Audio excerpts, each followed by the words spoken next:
Alrighty, welcome aboard. I am Mr. Radical. The show is Radicalized here on Saturdays at 6 o'clock Mountain Time, 8 o'clock Eastern, here on the Beaver Politics Network. Tapping is clapping, sharing is caring. If you miss a copy or a show about Beaver politics, you can always catch us here on YouTube and get caught up with anything. We are 7 days a week. We are multiple times a day. Whatever your flavor of host, I'm sure you can find one here on the Beaver Politics Network. We are about discourse and knowledge gained through discourse. If you don't have your mic on, that is because you should not be speaking. If the mic is on, you should be speaking. We play it that way. Everybody will be heard. If you are bringing non-facts and an argumentative behavior to the panel, we will simply ask you to leave. Now, I'm going to bring aboard one more person here, and we will ask you to mute your mic, please, as you're coming on board. Hello there. Welcome to the show. Thanks for muting your mic. We'll get to you in just a couple of minutes here. So, the question of the day, and I think it's on every Canadian's mind. We have several Americans here on the panel, which I think is a good place to start. But at the end of the day, Trump is basically towing the Putin line at this point, and I find it hard for anybody to come at this point and argue different. You don't throw these things out, these bombshells politically. You don't talk about leaving NATO without some sort of reasoning behind it. And if your reasoning is solely to boost NATO up, that's just about the worst method that you could go about and would absolutely bring your sanity into question. And at this point here, we have to question the sanity of everything that Trump does. You do not throw these things out politically without intending some sort of repercussions back. He is either a damn fool or he's so convinced of his invulnerability that he simply cannot accept the fact that sovereign nations are going to push back. But as it relates back to Canada, he is now talking about changing the borders that I believe was set up in 1903. He wants the Great Lakes. He wants Panama. He wants Canada for not only the mineral resources and the water, but also the northern access, which is a key part of the Putin strategy and dealing with northern shipping routes.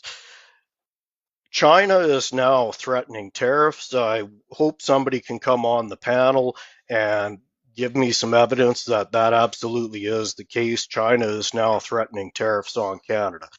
This is about isolating Canada as a nation, and for ourselves and for our own survival, we have to be aware of what is happening politically, that basically we are surrounded on three sides.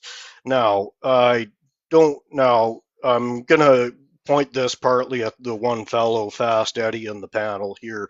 I'm sorry, but anything that you bring about Trump here is going to be met with a lot of skepticism and a lot of criticism.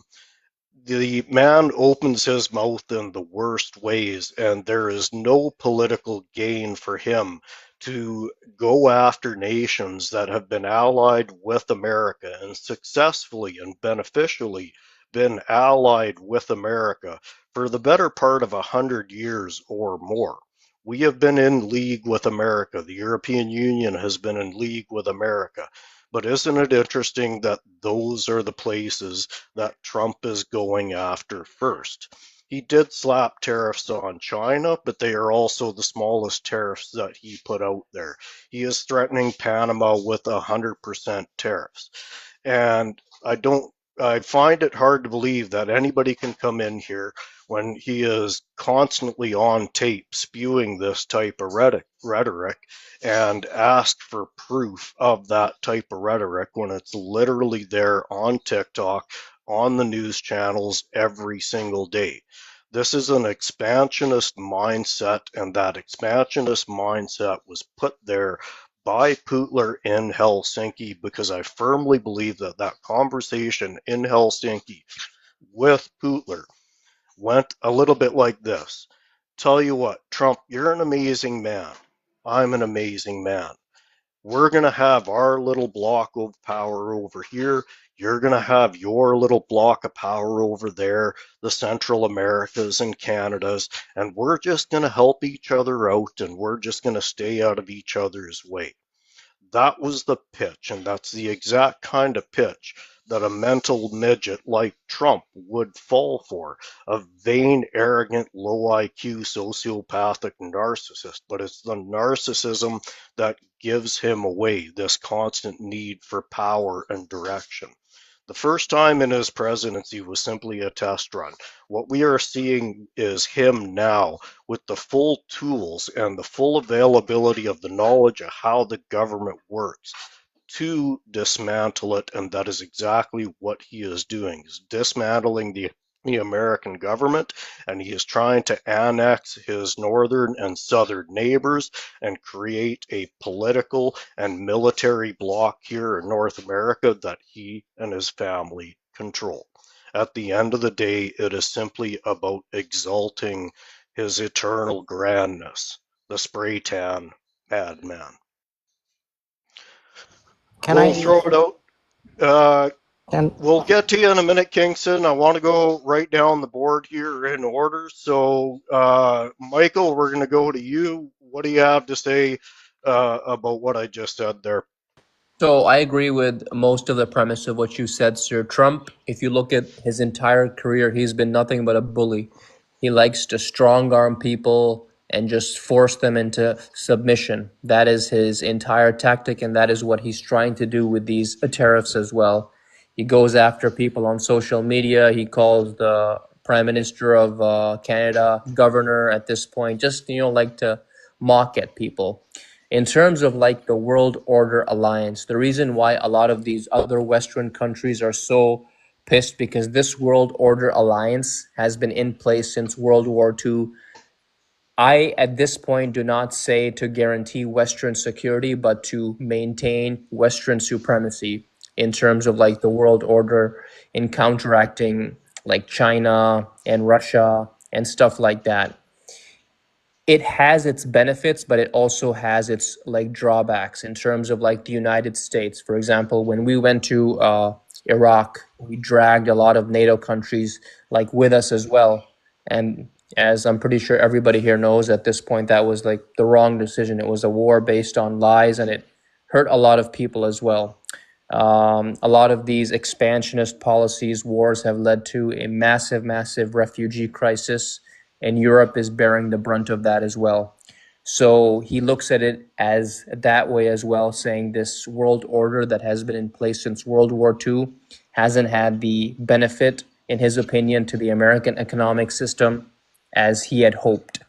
But I'm no fan of him. I think, like as many people know, he's a con man who has somehow managed to get himself in line with the blue working class, like average American, saying that he holds their interests at heart when that is not the case as well. Maybe for Fast Eddie here, he helped him out, but if you go by his policies, they only serve the corporate elite, the 1%, and his billionaire buddies. That's like it's simple and plain. Like the Republican Congress is currently going to pass a bill that's going to cut money to Medicaid, Social Security, and a plethora of other like programs. And it's dystopian. They're going after free speech as well. They're now going to pass something where like this basically, if anybody calls out like or criticizes Israel, you're going to be labeled an anti-Semite, and they're going to take away your job. They're going to take away like your visa, and he's trying to get that into even American citizens as well. That if they're caught criticizing Israel, they will lose access to student loans. So our freedom of speech is going away, and it's honestly like borderline fascism at this point. Thank you.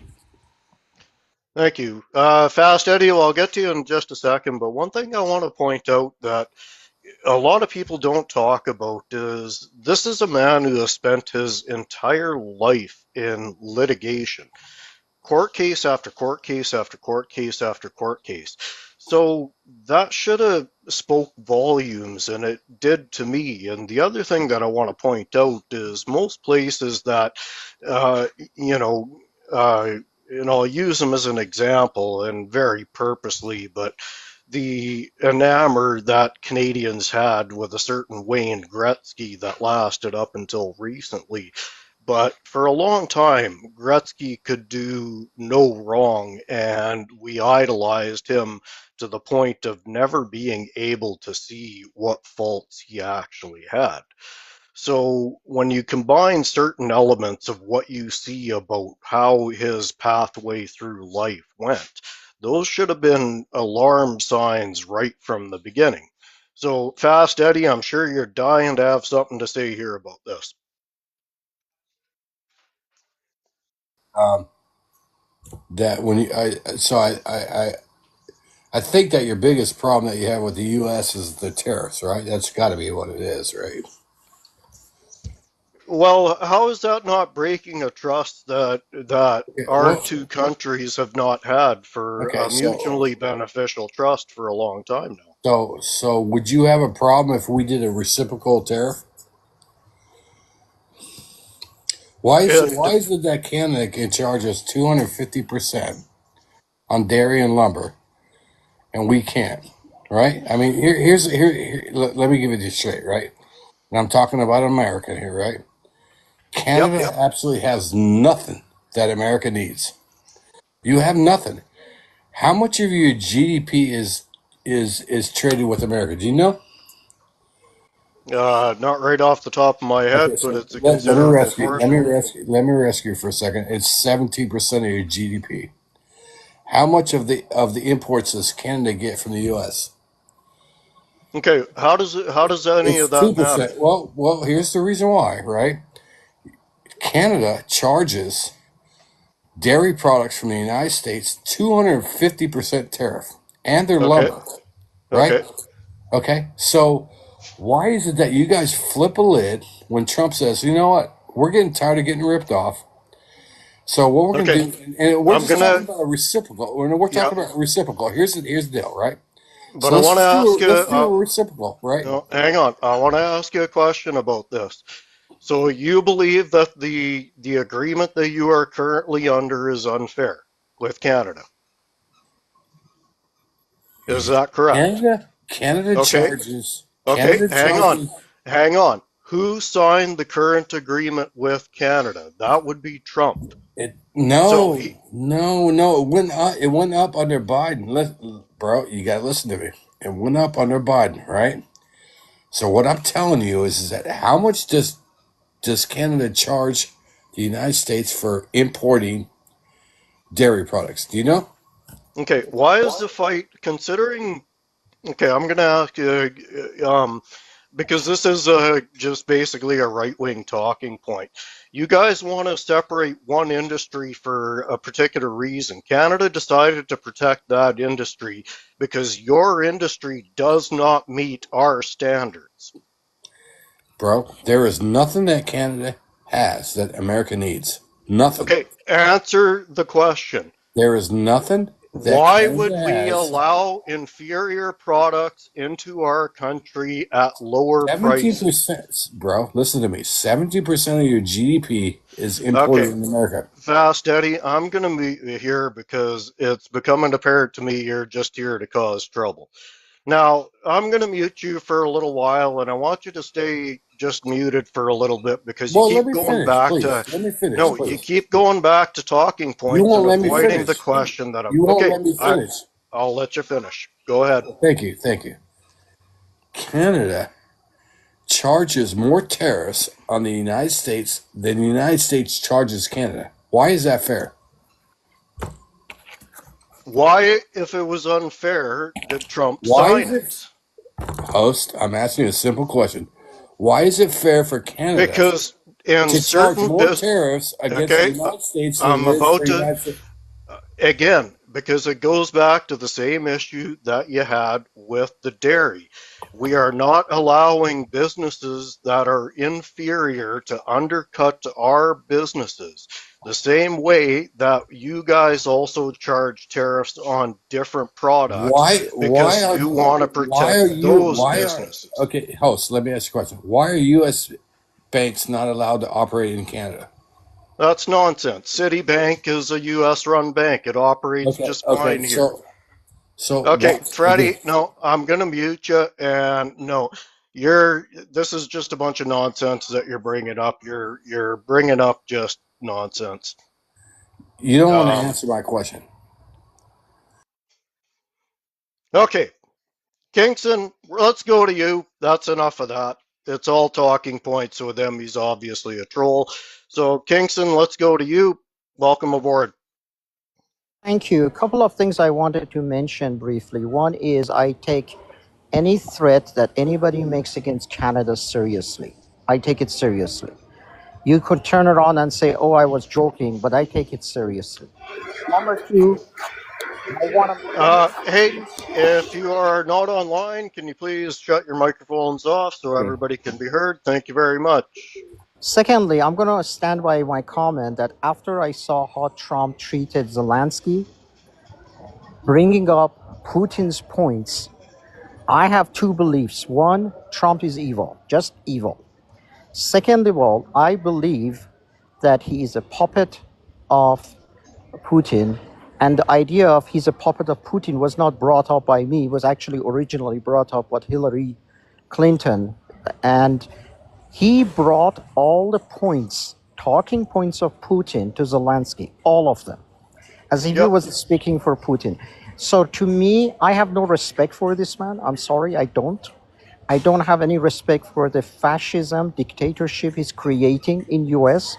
He went after transgenders. He went after women's rights, rights to their bodies, and he's creating his what do you call it? Formalizing all the power to his own hand from federal government. I think anything he says against the sovereignty of Canada must be taken seriously, and we need to respond to it. We need to respond to it effectively. We need to respond to it with strength. And I understand that some of the diplomats are trying to be diplomatic about it. But again, today I saw something from Daniel Smith that again saying, oh, I don't want to offend Americans. I'm tired of that. It's about Canada's sovereignty. And honestly, I'm one of those people who believes that we can find different markets for our products. China, Europe, Pacific nations. Out of laziness, we've been relying way too much on selling everything to US. Let's find other markets. Let's get our economy diversified, and we can stand on our own 2 feet. Meanwhile, I take any threat he makes seriously to our sovereignty. I absolutely agree. Yep. I absolutely agree. How many times does somebody tell you who they are before you believe them? And I think that's the reality. Could a lot of this be smoke and mirrors? Yeah, but the type of disruption that it is causing and the type of distrust that it's causing across the board is really what it comes down to. So, Starlight, we'll get to you. PG as well, we'll get to you in just a minute. Welcome to the show. I just need to do my pitch here. Tapping is clapping, sharing is caring. I am Mr. Radical. The show is Radicalized here on the Beaver Politics Network. So, Frontline, how you doing tonight? I'm, I don't know. I'm surviving, I guess. Um, Yep, yeah, that was, oh God, I'm so sick and tired of hearing these talking points that are absolutely baseless. The reason that we put tariffs on dairy has to do with the fact that the U.S. allows the use of recombinant bovine somatropin or whatever it's called, which is yep, a synthetic hormone that we banned in Canada. Also, Europe has also banned it because it has major health concerns. So yep, Europe and Canada both put giant tariffs on American dairy because it's about safety standards, because their dairy has caused a lot of health problems. And a lot of people know this, right? A lot of Americans have issues with dairy. They have autoimmune diseases that has been caused by their dairy products. And then it's funny because every time they go to Europe for vacation, they go, "Oh, that's so weird. I can eat dairy here and I don't get sick." All of a sudden, my body is responding to dairy fine and I'm not having all of these gut issues. So that's why we have tariffs on dairy. And on top of that, we still actually import quite a bit of dairy, which is something I don't like. But even in, Yep. I just looked it up, and the last stat I found is that in 2022, Canada imported over $500 million worth of US dairy products. The tariffs only apply to low quality hormone injected milk. So there's a bunch of other dairy products that we still buy that are not even affected by the tariffs because the tariffs are very, very targeted, and it has to do with our health standards. So when somebody says like, "Oh, they put all this tariffs on dairy," they don't even understand that it's not even the entire dairy industry. It is literally only the hormone injected milk. That's it. Yep. So that's a silly talking point, Yep. and I'm just honestly sick and tired of hearing it. Yep. But, my opinion of what's going on with these tariffs is a lot darker, and I've talked about it, so you guys probably know where I'm going with this. But in my mind, and from a lot of other experts that I've listened to, and from a lot of information that I have been constantly going over, I don't really think it's about the tariffs. I think it's about destabilizing economies, crashing markets, bringing them up and down constantly. Because what happens whenever markets crash, right? The rich Yep. get richer. They're able to buy Correct. low. They're able to capitalize. They're able to buy up their competition, right? They're able to buy back maybe money that they've lost, and they end up gaining more and more control over the entire market. So to me, this is a giant ploy to completely destabilize economy and hurt middle class and lower class individuals. And what's even scarier is how this might be the push towards, you know, getting people to go over to cryptocurrency. This might be part of Yep. that push. As we know, Trump and his cronies have already talked about how they want to go to Fort Knox and check if the gold is still there. Well, if they make up some story about, "Oh, there's gold missing," it's going to be very easy for them to go, "Well, the markets are destabilized, the gold is missing, the best thing we can do now is move over to crypto." And if they do that, then they own everything and they gain Yep. control of the entire freaking global market.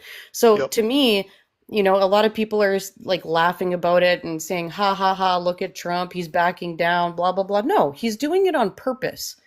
I know a lot of people want to think that he's, completely incompetent, and maybe in some areas he is, but I think he's kind of an evil genius in the most terrifying way possible. I think this is all part of a much darker plan that has been in the works for a long time.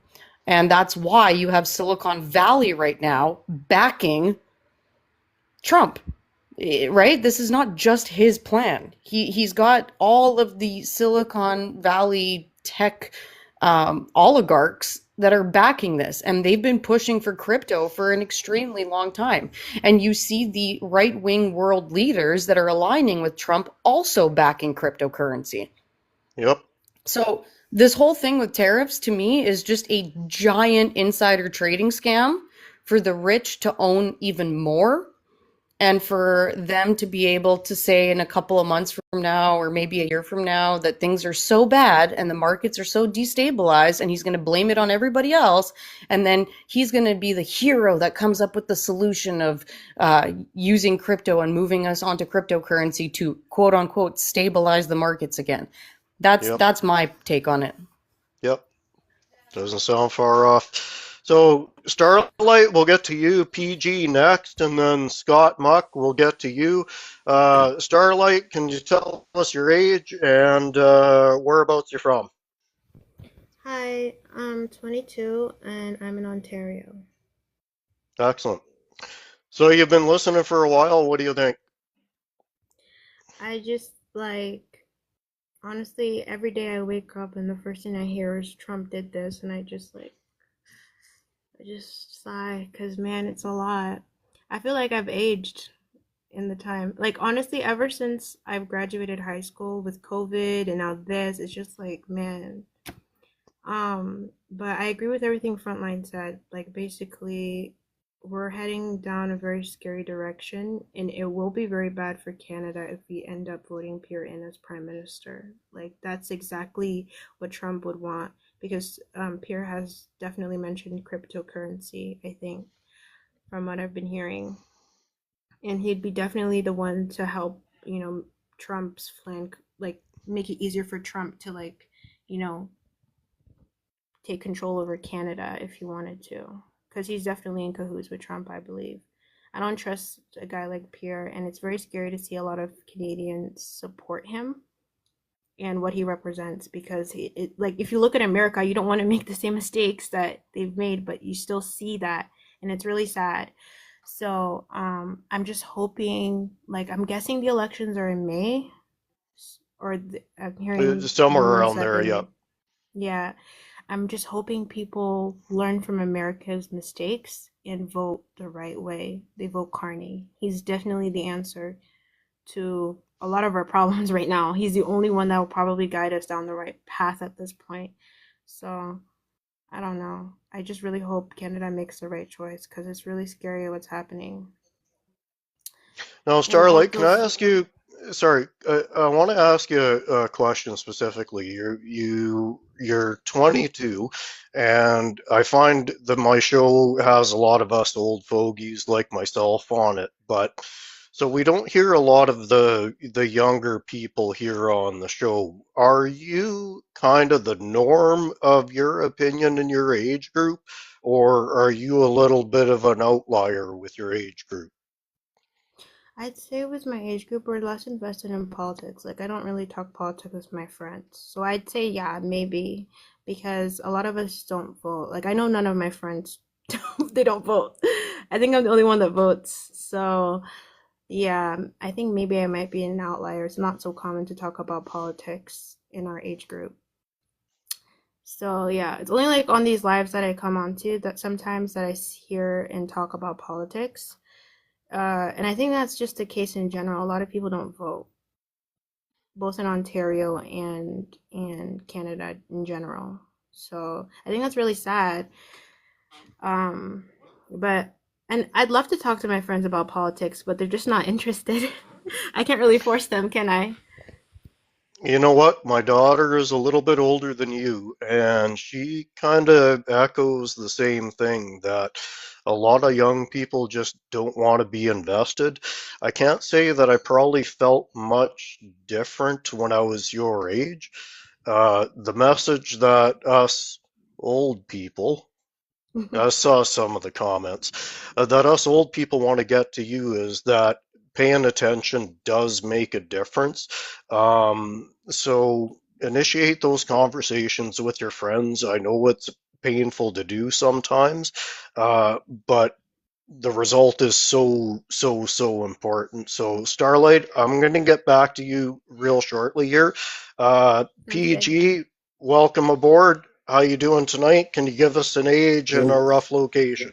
Yeah, I'm an old guy, so 53. I'm in Ottawa. Eileen left. So there's yeah, I actually came up because of all that crap that guy was saying, but I don't think I could have said it any better than Frontline did. Um, so I'm pretty sure that some of those tariffs, like some of that milk comes in tariff free up until a certain point, because I think that we also do supply management, if I'm not mistaken. Um, so there's some of that. I'm not 95. What are you talking about? So Salish, you said if we don't vote, we don't have a voice. I'm going to put it to you maybe a different way. If you don't vote, we don't have a voice, right? Like not just yourself, like a lot of people. Because I think about 75% ish of Canadians are left leaning. We end up splitting our vote, and those who don't vote due to apathy or throw away our vote on like on a party that may not win in certain areas. Like we have to vote strategically, and when we don't vote strategically, then that only helps conservatives, just like voter apathy. And so if you have voter apathy and you don't vote, we don't have a voice, like all of us, right? Because that's to Starlight's point, that's exactly what happened in Ontario as well. Some of us didn't vote, and all of us don't have a voice, right? So we saw it happen in the States as well. PG, quick question for you. Is if Pierre gets in, is that essentially the death knell for Canada as we know it? Pretty much. I I feel that see. way as well. Yep. Pierre Poilievre is also a puppet, right? And like when you look at the whole global picture, the IDU is very much in charge of a lot of the elections that are going on, and everybody's a puppet, right? So Yep. everybody in the IDU and in their circles stand to make all of our money, whatever it is that we have left. And so we'll be left fighting for scraps. And we all know what happens. Like we talk about social programs and adding money to social programs and so on. And then they talk about crime. Well, adding cops doesn't solve crime, right? Helping people out of poverty solves crime. And then helping people into poverty is not, and then adding cops isn't going to help you.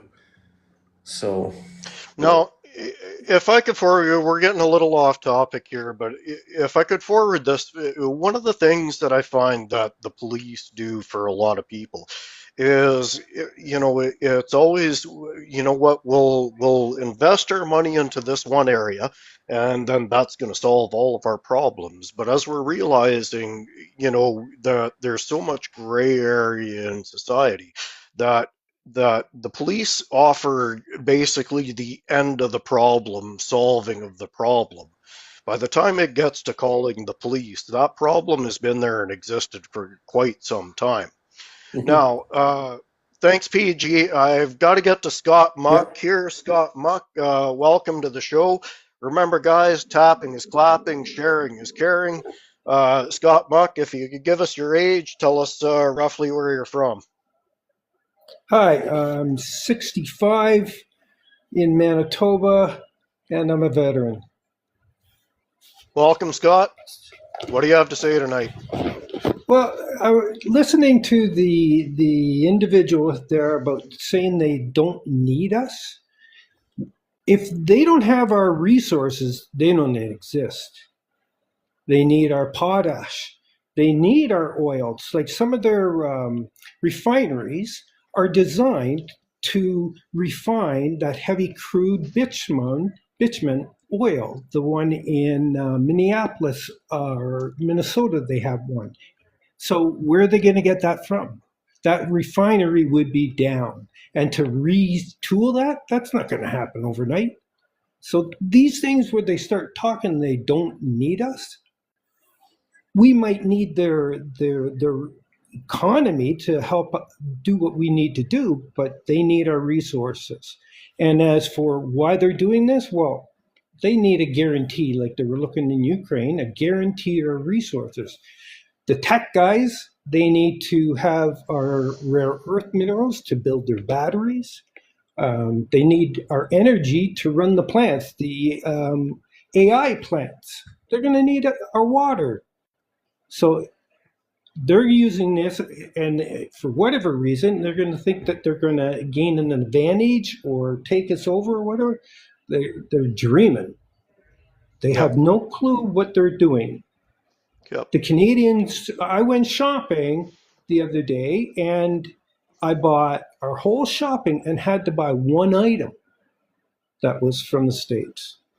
And we met many people that were doing the same thing. Can I add on to that? Sure. Absolutely, PG. Because I went shopping today, and I think that we probably had 2 or 3 items maybe that we had no choice. We were like, We're still doing this.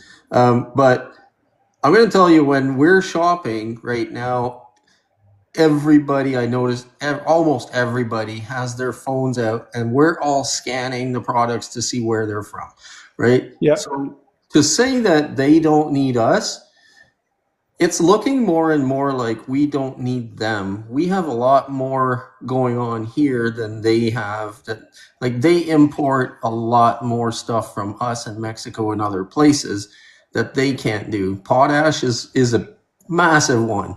And if we stop supplying them with potash, they'll basically starve, right? And so Yes. we Correct. control some of their electricity, we control some of their farming to a certain degree, and then at that point, you know what? We shut that down. Thanks for coming out, guys. Yeah. And he was talking about our GDP. Their GDP is going into a massive recession right now. Yep. Yep. And it looks Oh, like it's been planned for that to happen. That's what we're. but this is, guys, this is always what it comes down to is the downturns in the economy are always hard on the middle class and lower. For the upper class, it becomes a bonanza of buying cheap on multi-million-dollar companies. So, Scott Muck, I'll have you finish, and then Cat Burrito will go to you, and then Michael Just will get quickly, back can up I to you. quickly add one thing about potash that I think we need Yep, to, sorry, but yep, Russia is the second biggest supplier of potash. Okay, yep. Yes. so Thanks for throwing that out. I need to say that because it's very clear that the United States is aligning with Russia right now. So I'm pretty sure they're going to get their potash from Russia. Mark my words. Russia doesn't have I enough. And guarantee then, it. Yep. and then Russia I also wanted to add some more stuff, but I can wait. Okay. So Russia, I'm gonna just chime in and leave if you don't mind. But Russia Yep. actually doesn't have enough, even with the potash that they provide to other countries right now. Even if they stop providing 100% of the potash to other countries and sent it to U.S., they still can't make up the amount that the U.S. needs. So even with everything that they're doing right now, they still can't make it up. So they always need ours. Right. I think it was Johnny that put the numbers together, and he was like, they still can't make it. So, They still can't make the numbers. But I'm going to leave the still a box for shortfall. somebody else. Thanks, Frontline. Thanks for coming up, and thanks, Mr. Radical, for bringing me up. Thanks for coming in, PG. So Scott, a word from you, and then Cat Burrito will go to you. Maybe we should create a strategic reserve on some of these things that we have, where we can then have or nationalize them. That's my end of my. But you know what, Cat Burrito, just before I go to you here, it's funny when people say that because at the end of the day, the entire talking point against Trudeau, the old man Trudeau, was the national energy policy. But you imagine if we'd allowed that to ride that out, we would have a surplus in cash in this country like we couldn't believe. But Yeah. because people don't understand what nationalizing certain products does and nationalizing certain ideas does for the country, all they hear is nationalizing, and that's bad. So, Cat Burrito, welcome to the show. Can I get your age and a rough location from you, please? All right. Yep. I am 29 years old and I live in Toronto, Ontario. Welcome to the show, Cat Burrito. So, what do you have to say on all of this? Thank you. Yeah, I think first of all, I want to follow up on what you were just saying, how people sort of are kind of allergic to the idea of nationalizing anything. I think, I mean, there's a certain population among us who are very, how should I say this, attuned to the idea that like government should just be small, like we should just, disband, like kind of like how the MAGA folks are down south. Like we should just not have anything big government related, and we should just like revert back to some sort of, capitalist anarchy, and somehow that's going to make things better. Like these Well, people, I'm going to throw this at you. Do you believe, from my perspective, when we look at the Republican and the Conservative Party, Mhm. they are basically looking at the government as simply a part of the population and nothing else? Because if you look at everything that they're geared toward, it's basically allowing business to do whatever they want, and the Yep. government is there simply to monitor the population. Do you agree? I agree. I think that's, in their ideal scenario, that's what they want. They want, free reign for businesses. And it's like, yeah, it goes back to the idea, like these people that they read like Milton Friedman once and then they think, oh yeah, there we go. That's the truth. Even though Yep. I don't Yep. think, Very much so. I mean, that level of laissez-faire capitalism, it might have been practiced once or twice in history, and I don't think the results were very good. Well, what I find interesting is you, Cat, and you, Starlight, both being in the under 30 crowd. What I find interesting is Gen Z and the bottom part of the millennial chain. You guys are far more adaptive to different versions of government than any of the age groups and brackets above you. Socialism to you guys isn't a dirty word. Capitalism to you guys is a dirty word because you live the results every day. And even communism in under particular lights is not something that you guys throw aside willy-nilly either. Would you agree with that?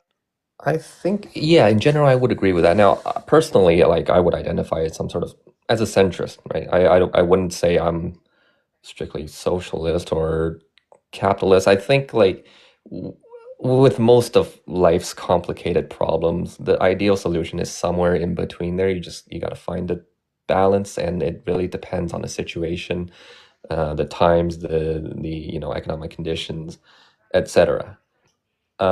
But yeah, I think the younger generation nowadays, with TikTok and with all this social media stuff, like there's like we have been given the voice to kind of express different ideas compared to, let's say, the previous generation who grew up um, in like the Cold War era, right, where anything like communist or socialist was taught as like a dirty word.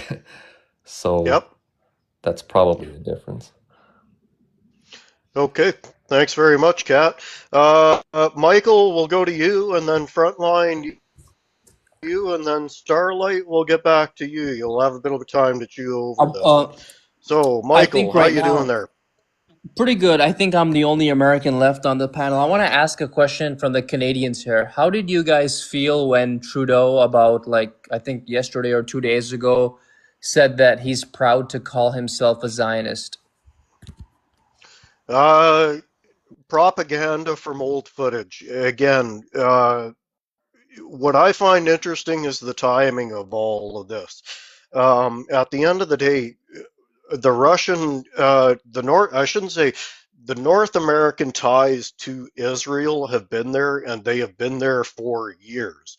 Now, would I like to get that corruption out of there myself? Yes, but right now it's kind of one problem at a time. And even if that was a modern clip, how does it change anything that is going on currently between Trump and Russia and us? Okay, that makes sense. Yeah. But yeah, no, I think I asked the questions that I wanted to ask. Thank you for having me on, sir. I appreciate it, and have a great day. Thanks very much for coming in, Michael. Appreciate your time. Thank you. Take care. Frontline, what else you got? Um, unpopular opinion.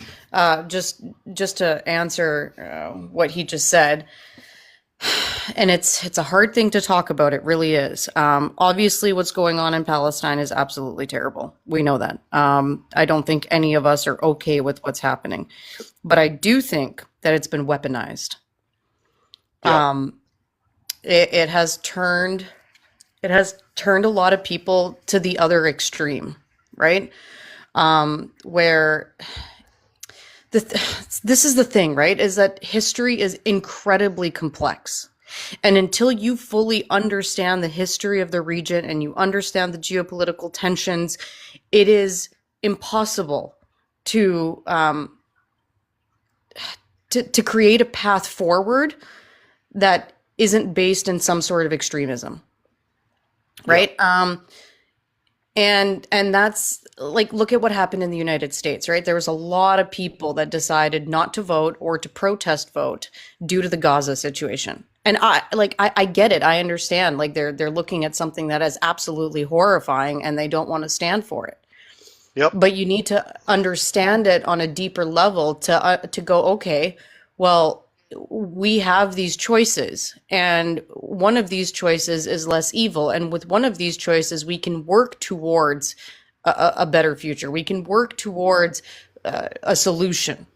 But when you're so strong on only one thing, only one single issue, you're blind to everything else. And so those people, in my eyes, got weaponized to actually benefit Trump, to benefit the most evil power of them all that they had to choose from. So I think it's really important for us to, kind of like Cat Burrito said, to find a balance and to understand that, that both sides of the extreme is just as bad, right? Like in my eyes, coming from a communist country, Yep. I don't look at communism as the answer, because in order for communism to work, like the philosophy, the ideology of it is good in essence, but it would require every single person to be honest, to be compassionate, to be trustworthy, and that's not the reality of our world. And so when you don't have that reality, it doesn't work. And history, again, has shown us that it doesn't work and that it just becomes the same as fascism, but on the other side. It's just the opposite of that extreme. So, like I'm all pro socialist policies, I'm all pro socialist democracies. I think that that's the better way to go. But diving into these extremes because of your hate for the other extreme leads to more pain, more suffering, more violence, and more ways for evil people to get power. So it's hard, right? Because you hear that a lot. Like you said, there's a lot of like young activists right now who are very pro communism. And to me, that's terrifying. Coming from an area that was ruled under communist dictatorship for many, many years, it's a huge warning sign. Okay. Again, the Frontline. I ideology. want to Frontline. I want to ask you though, because I hear this often. You said communist, but also a dictatorship. So was it communism in its true form, or was it simply a dictatorship masquerading as communism? It was a dictatorship masquerading as communism, but that's the problem with communism, is that there to not have any governance is impossible in the reality of the world that we live in, as long as evil powers exist, and they have existed since the dawn of time. So to me, the philosophy is a good philosophy, but in practice it becomes something else. Gotcha. That's what I wanted you to explain to the crowd. Perfect. Okay. Yes. Thank you. Thank And you. then Always. what I wanted to Go ahead. add earlier when we were talking about, because I know a lot of Americans constantly say that, we're just using them, it's not fair, blah, blah, blah, we don't need you. And the reality is that America relies on Canada for essential resources and not the other way around. Canada supplies over 50% of American imported oil. The US literally cannot function without Canadian oil. We have several US states that rely heavily on Canadian hydroelectricity. Could they build up their own grids and be self-sufficient? Eventually, sure, but not without a massive, massive destruction for people for at least a year until they can build that up.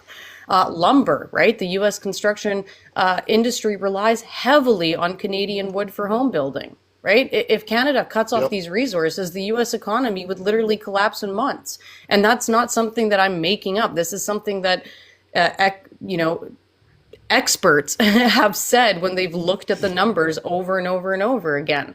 Also, when people say that, oh, you know, Trump made a statement the other day of like how, you know, if we needed any countries in NATO, they would not come to our help, right? They've said that many times. We're the only ones that help them. They don't help us. That is complete Mm-hmm. and utter BS. What happened during 9/11, right? Yep. That was the first time that all NATO countries came to their help. And when the U.S. was attacked, Canada took in thousands of stranded Americans. Hurricane Katrina, Canada was one of the first countries to send disaster relief. During COVID, we offered medical supplies when the U.S. had shortages. Like it's absolutely crazy that they're saying that, oh, they don't need us and that we've been unfair to them when we've been nothing but fair and we've been nothing but their friend and their allies for so long, even in places that we shouldn't have been, right? Even we got involved in Yep. wars that we should have never gotten involved in just to help them, wars that were completely unfair. Yep. Like we Agreed. don't owe America anything whatsoever. The US is not entitled to dominate Canada's market. And they've been trying to dominate our market for a long time, going all the way back to the 70s. So I just wanted to put that Yep. out there because if Canada was truly, you know, quote Shut unquote, up! using the Done. US, why is America still fighting so hard to keep access to our markets, right? Yep. Always well Bro, said, what is Frontline. that? Alrighty, Starlight, we'll go to you, and then Sports Desk will get to you right after. Yeah, I agree with Frontline completely. I just think it's so baffling that just because Trump has decided to turn on Canadians, like all of his followers like followed suit. Like they can't really think for themselves, honestly, because before Trump, no one had an issue with Canada. No American had an issue with Canada, but like that whole 180 is honestly giving me whiplash. Now they're finding issues with our trade agreement that we've had forever, and now we're the issue when we're the ones letting I don't know, the F word into their country when it's the other way around. It's just so many like untruths that are being spoken right now that it's actually mind-boggling. Like no one sat down to do their research before they started making these claims. And now Trump is now accusing Trudeau of wanting to stay in power by using the Yep. tariffs as an excuse when he's already stepped down, and that was before Trump was even declared president officially. Like that's so, like, I don't know. It's really hard to hear people just hang on to his every word and idolize a politician so much. It's such an odd thing to witness. Because usually, regardless of the politician, even if it's the politician I voted in, I'm always going to be critical of them and like do my research and my due diligence before I come out and make accusations, especially against my own ally. So Yep. like, I don't know. But the And difference then is, Starlight, the difference is for you, when you put someone in power, they are a politician there to do a job. What they have done is they have put symbology in the White House for them. This goes beyond politics for them. That is why they are so willing to be duped, so willing to be led, because their ideology goes beyond the mundane of what you and I deal with on a day-to-day basis and strikes at the very core what they believe is the very core themselves, and that is fear that somebody else is going to take their shit. That's basically what it comes down to. That's why they allow themselves, you look at it as a political person, they see him as a literal savior. And I hate to use that word. You know me as being an atheist. That word doesn't come out of my mouth easily, but that is really how they see him, as a savior, because the nuances and the subtleties of how the world actually operates are beyond most of their understanding, and most of them that do have an understanding have a rudimentary understanding of the topics that they discuss. And yet, a country that is 30th or 40th in education suddenly has everybody that knows everything about bloody everything. And when they see Trump, Right. they see one of their own. They see themselves finally in a position of power, ready to hand it to everybody and give it to everybody that has ever made their life miserable. So that's unfortunately where we're at. Yeah, So, I really Starlight, like. finish your thought, and then Sports Desk will go to you next. No, just basically, I think there's just really religion has been conflated with politics now in America. I see like people bringing religion into politics and enacting that as law now. I think that's a really big problem, and it's very scary to see, especially for the women in America and what that means for them, and also LGBTQ AI people. It's just scary to see. Yep, I couldn't agree with you more. Sports Desk, welcome to the show. You've had a little chance to listen. Can I get your age and can I get roughly where you're from? Yeah, hey Beaver. Yeah, just north of Toronto in Canada, and 55 years old. So my background, I started out in political science, went to George Washington University, ran with people in 8 different campaigns, network with guys like Richard Viguerie, Larry Pratt, Gun Owners of America, guys like Morton Blackwell that run Blackwell Institute. Starlight, I'm inspired to hear some of the things you talk about. You should dig deeper into my advice would be to dig deeper into some of the conservative groups that are available to you. There's hundreds of them.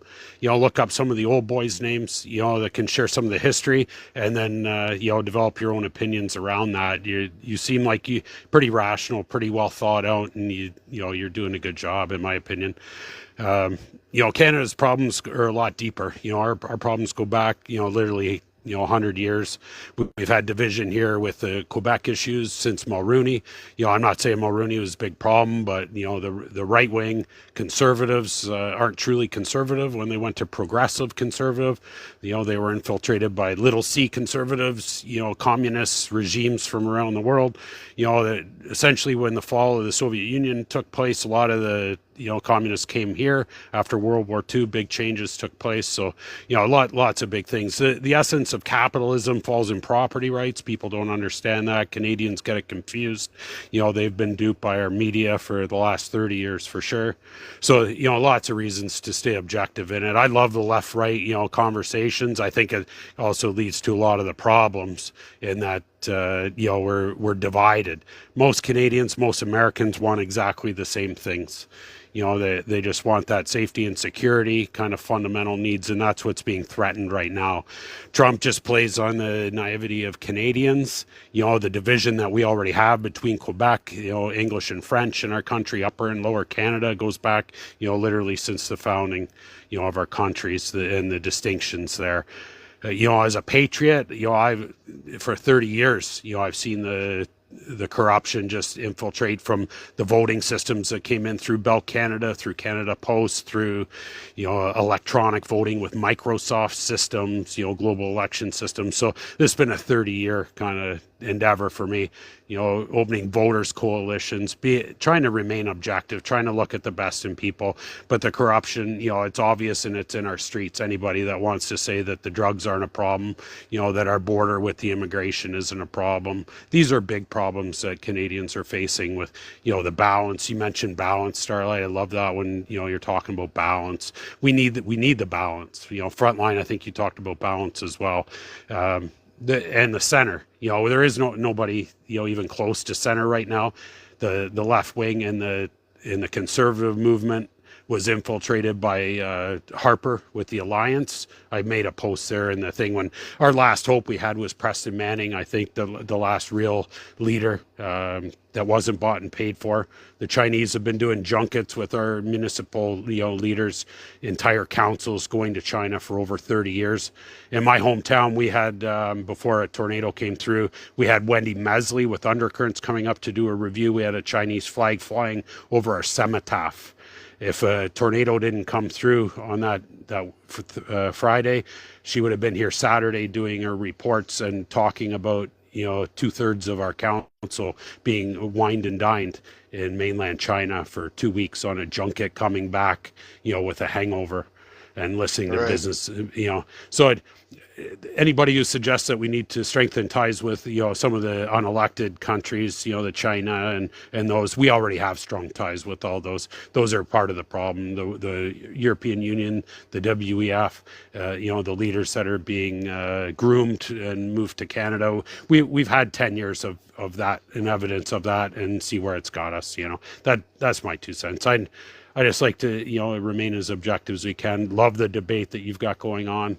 It's hope I can contribute, say my little 2 cents. But anybody who talks about Trump, TDS is on a control. We don't get to influence the U.S. elections. We need to focus on our own issues, our own problems, our own politicians.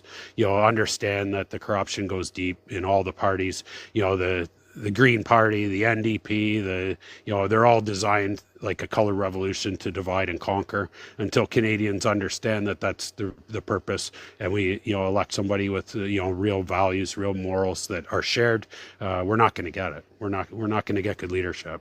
And Trump's just. I'm just gonna interrupt you for a sec there, Sports. Yeah, no problem. The entire point of tonight's conversation is Canadian sovereignty, and how I feel that we are essentially looking at being surrounded on all sides by America in the south, by Russia in the north, and we are being put in a position politically. So, with all of your background in the politics, how do you feel that this is essentially being engineered by foreign countries to isolate us? As that's the way I see it. To be honest, I think our problems have already been solved. I just don't think it's been exposed. I think right now we're at the very tail end of a military exposure op, and the Crown, the meeting that Trudeau had with the Crown last Monday, I think the results of that'll come out. I think that there's bigger things going on in all of Europe.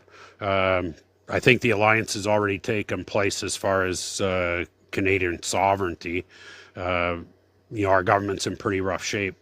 I don't think we're going to get the election that everybody's expecting. I don't think Carney's our savior either. I think Canadians are in for big surprises. Okay. Anybody who wants to look up when the world debt was paid off, the $21 trillion that the Pentagon found in 2017, should probably do some research. Okay. All right. Thanks, Sports Desk. All right. All righty. Thank Kingston. Kingston, you got back on board here. So what do you have to say all that? I no worries. I have a question or something. First of all, I agree with everything you said, and I agree with everything Frontline Feminist said. But I am predicting there will be chaos in U.S. There will be violence. There will be, I don't know, almost like a sort of civil war eventually. But the problem I see, and it is impacting our sovereignty issue, is to educate the Americans, because everything you and Frontline Feminists says makes perfect sense. But you have that American that he's just happy that his taxes are lower. That's it. And you got all these rednecks, and I listened to other TikTok shows where they were discussing Ukraine. And some guy got on there, an American guy, totally redneck, and he said, it's all Zelensky's fault. And they asked him, do you know who invaded Ukraine? And he didn't know that. And they said, do you know about the agreement in Budapest Agreement 1994? He didn't know that. All he knew was what he heard from Trump and other rednecks. We're really in a bad scenario, because I don't know how American people will wake up and see that their country is in flames. Um, and I don't know what the solution for them they will be. Now, question I have is, if America becomes unstable, even become like closer to a dictatorship with unrest, how would that impact our sovereignty? Are we less sovereign or less worried or more worried? I think unquestionably we'd be more worried because at the end of the day, if Trump has proven anything, if we should get anything about Trump himself, is the man is not mentally stable. I how much more proof do you need at this point that the man is not mentally stable? So to allow him, and unfortunately, the situation that we're in, whoever succeeds him is going to be just as bad because if Vance gets in, he is simply a headpiece and a mouthpiece for the Heritage Foundation. And if somehow or other that secession didn't happen, I think, I'm not positive on this, but I think Mike Johnson is somewhere close there as well. So whoever we put in, things aren't going to get particularly better until the entire Republican system is ousted out of the White House. So, Stormin, welcome to the show. I'll have you start out. Just give me your age and roughly where you're at. Just give me 1 sec. I got to do my plug for the show. I am Mr. Radical. The show is Radicalized here on the Beaver Politics Network. Welcome if you're just joining in. We run 7 days a week here on Beaver Politics. Clapping is clapping, sharing is caring. So, Stormin, how old are you? Welcome to the show, and roughly where are you from? Hey guys, how you doing tonight? I'm still 55. Haven't turned 56 yet, thankfully. Hanging on to the youth here, and I'm in southwestern Ontario. Right on. Welcome aboard, Stormin. So, what do you have to say? Thanks for having me. I have a problem with, like, I guess the media and anyone who's talking with Trump is that with his whole tariffs that are going on, and he keeps talking about, bad deal, bad deal. How come no one has questioned him while he's in a press conference, while he's doing those daily lives in the Oval Office or anything like that? This is your deal. How is this the worst deal of all time when you signed this deal? No one ever brings it up to him. And I think the media is just so complicit and they are so scared to ask tough questions to him. I know a lot of times he does, like the other day, they had the guy from FIFA there for the World Cup, and someone asked him a question about Zelensky and Ukraine, and he just, he goes, "That's not a question we ask in this room." He says, you know what I mean? Like, he's kind Yep. of domineering that way. But I Yep. mean, someone's got to, like, you know what I mean? Like, maybe a small independent news journalist or something get in there and like really like not care if they get kicked out. You know what I mean? And just come out and while he's getting kicked out, throw those hard questions at him like that, and maybe the other journalists will begin to, like, we do need to start asking this guy tougher questions and hold him accountable for the things that he does. Anyway, Well, Stormin, I couldn't agree with you more, but my trouble is that the uh, even before Trump declared that he was gonna that he was actually running for, one of the things that I always talked about is what do you have to do to subvert the democracy? And one of the first things that you have to do is you have to dismantle the media machine that puts those types of questions out into the stratosphere fake and into the news. public. Right? So we know now that they had Russian state media in on that meeting with Hmm. Zelensky. So we know that they are engineering the message, and that's what it's all about, is engineering the message. And unfortunately, when it comes to money matters, and not just money matters, but the fact that so many of these media outlets are out and out owned by conservatives is where you start to get this echo chamber. And it's something that I talk about here with the rest of the creators on Beaver Politics. While we want to have Beaver Politics members as part of the panel, we also want to have some opposing viewpoints and get more people up to express their opinions so it doesn't constantly sound like an echo chamber.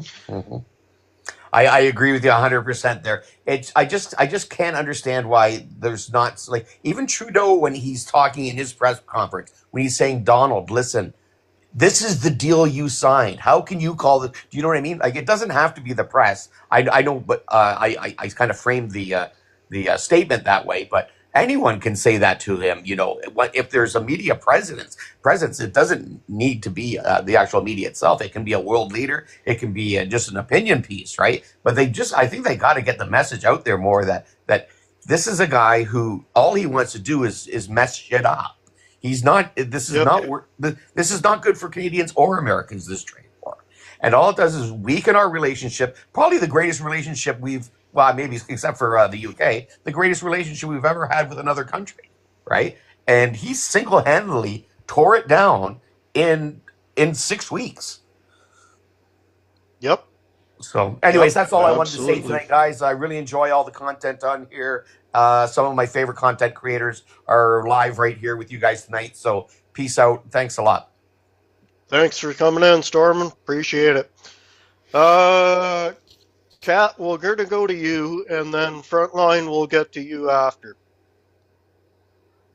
Yeah, okay. So, I mean, I appreciate how, like, some of us here have, like, you know, extremely different political opinions on these topics, and we're still able to carry out a civil conversation.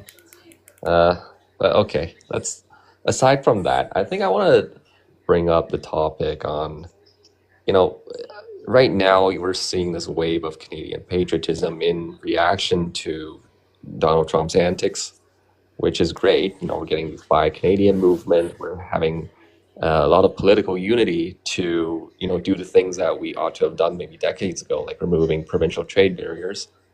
And this is great progress. But, you know, I feel like Canadians have been pretty complacent about this kind of stuff for a long time, and this is kind of the wake-up call that it took. So going forward, like, how do we, you know, establish sort of like strength and independence in the face of this American, you know, ex-ally who in the future could become very unpredictable, right? And personally, I see like some issues with maybe how our economy is currently organized. I mean, obviously there's issues with how our economy is organized. So much of it is based on exports, and a lot of those exports are to the United States. But you know, the strength of the US, when you look at them, it's like they're able to attract the world's like brightest minds to build the most powerful companies, and that's why they can have so much sway like internationally, and you know why their economy is so huge. Like when I look at Canada, it's like we have a lot of highly educated folks, right? We have really good universities, we have really good public education, and you know our universities like U of T and McGill and UBC, et cetera, we pump out so much talent. But you know, what can the government do to incentivize these people to stay and build in Canada so that, you know, we have like powerful industries in technology in our own right? That's an interesting question. Really interesting question. So Frontline will go to you, and then JSM will get to you right after. Sorry that I'm not going to answer the question that was just asked, just because I had something else in mind. But Sports Desk there at the bottom at one point said something about the world's debt being paid off in 2017. And I just wanted to ask, like, where did that come from? Can I still talk? Yeah. Can you hear me? Yeah, go ahead, Yeah, Schwartz. Yes. so you'll see it in mainstream media. A lot of it's been memory hole, but you'll still pull it up in that the Pentagon found $27 trillion and didn't know the source. It goes back. There's documents that were available at the time. But again, Uh, most of it's been memory hold. CNN's reported on it, ABC, MSNBC, all the financial networks.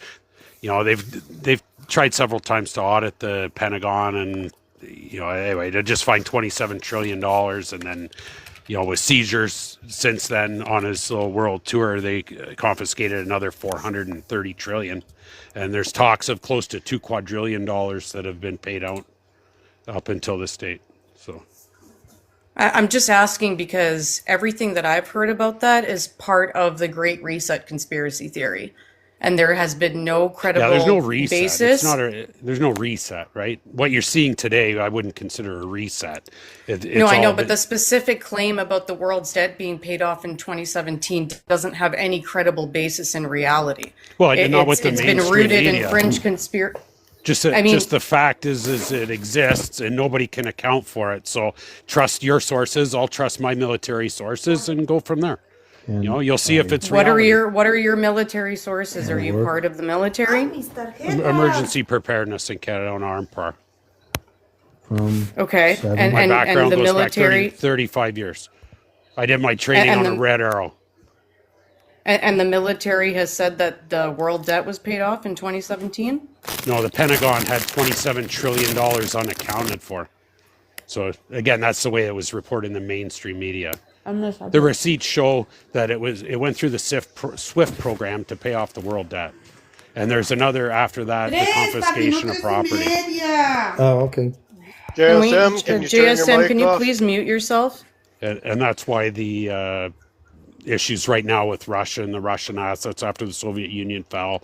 There's guys living in Toronto that will testify to that as well, that were protected by the Canadian government.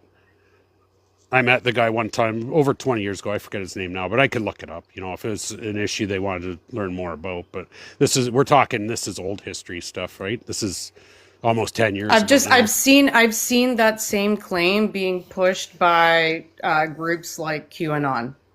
So that's why I'm critical and maybe scared to believe something like that, because I've seen this exact thing you can be scared. That's pushed the whole point. by far right extremist groups, and then I heard you repeating it, so that's a big red flag for me. The whole point is fear porn. They want you scared. They want you to, whether it's QAnon, ZAnon, who cares? Trump, everybody, the TDS is out of control.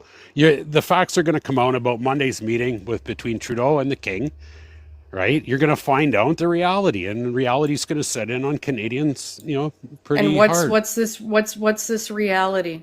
That there is no debt. That it's already been paid off.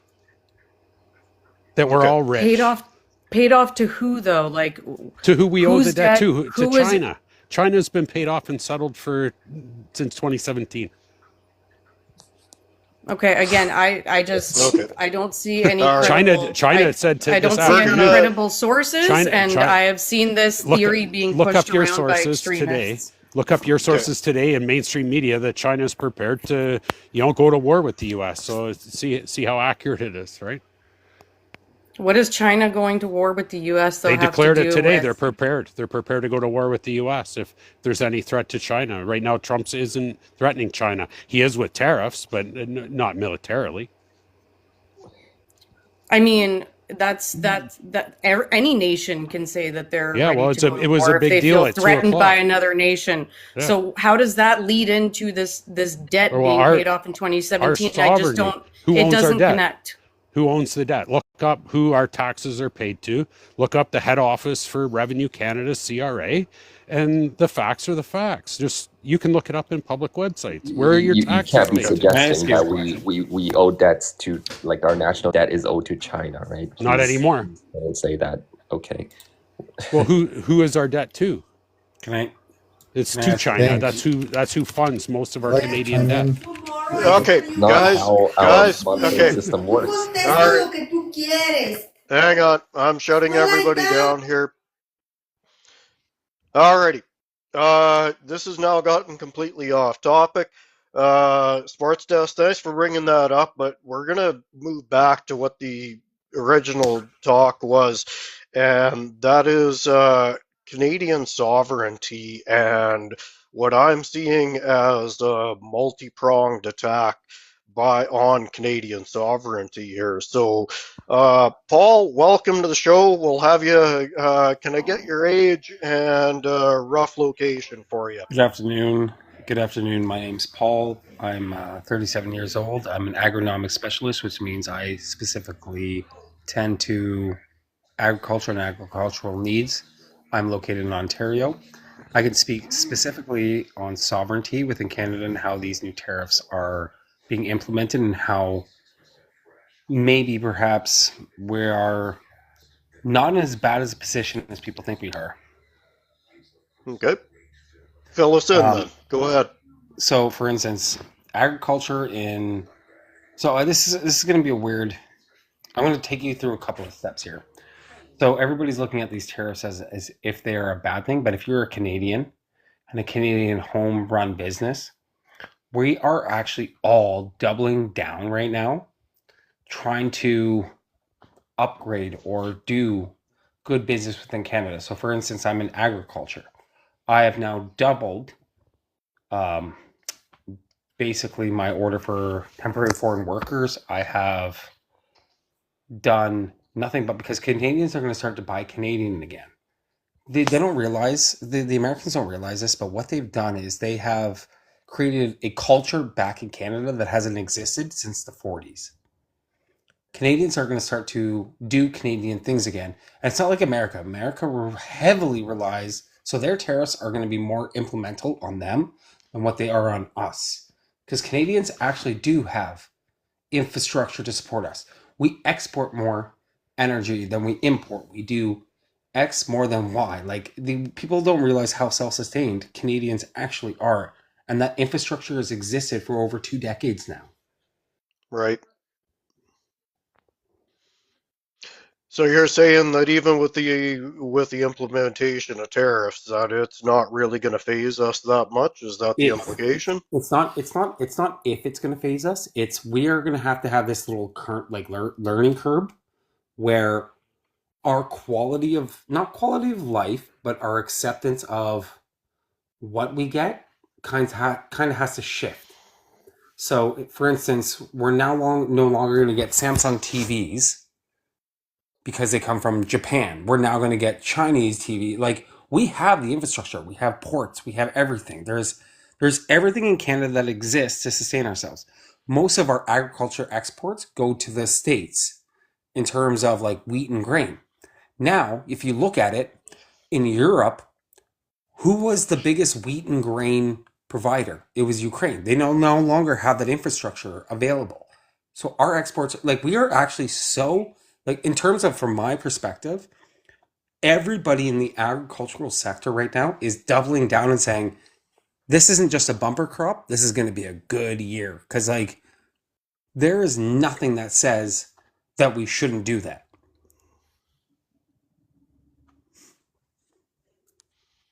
Okay, I'm gonna interrupt here for just a second here, Paul. Sports desk, I'm sorry, but some of the things that you're floating out there are just a little bit too left field. I'm all about hearing the other side, but you continuously flop between different subjects. You completely ignore the subject that we were actually on. And Sorry, every I time it joined got late in the conversation. What is the exact subject matter? The exact subject matter tonight is basically the threatening of Canadian sovereignty as I see it from multiple different factions, not just from the Trump Well, administration. then I would say this will actually speak to that because in terms of sovereignty, we are now creating a culture within Canada that is self-reliant. We're now no longer relying on our best trading partner, and it's not that they were our best trading partner. It's the most imports that we export from America came from America. Now we're looking for resources to now export to other countries, as I was specifically mentioning past previous, our wheat and grain here from Saskatchewan and everything.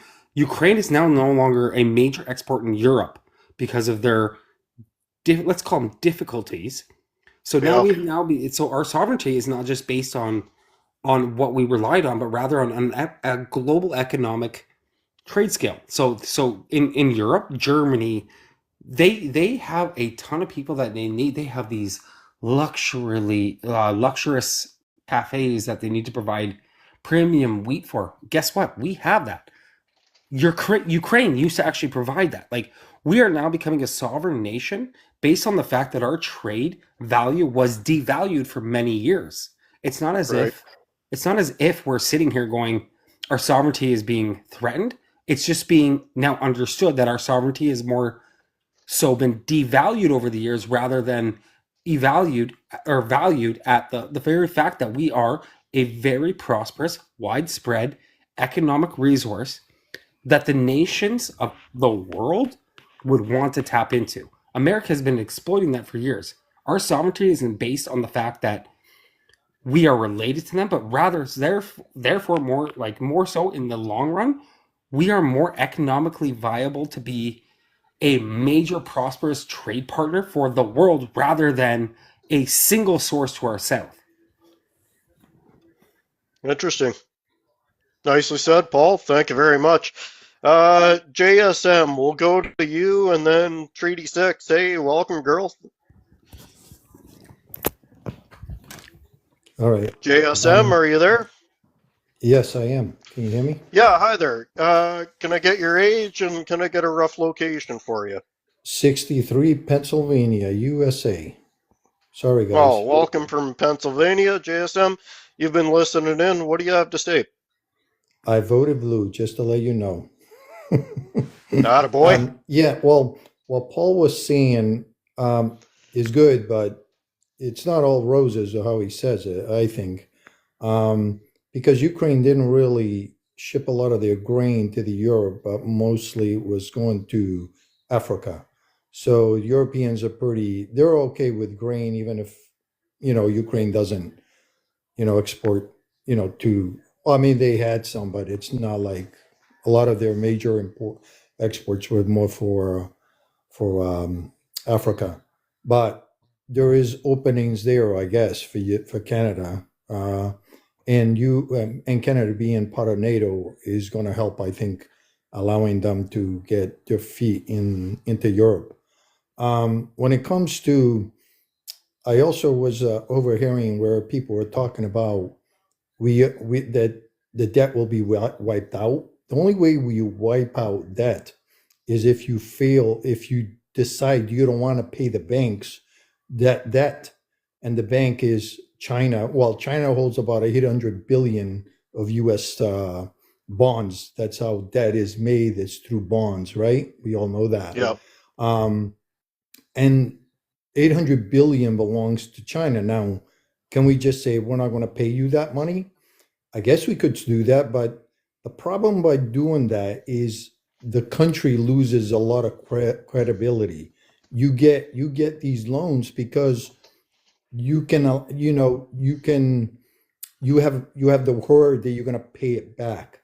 So if your word it doesn't count anymore, people aren't going to give you the loan that you want, right?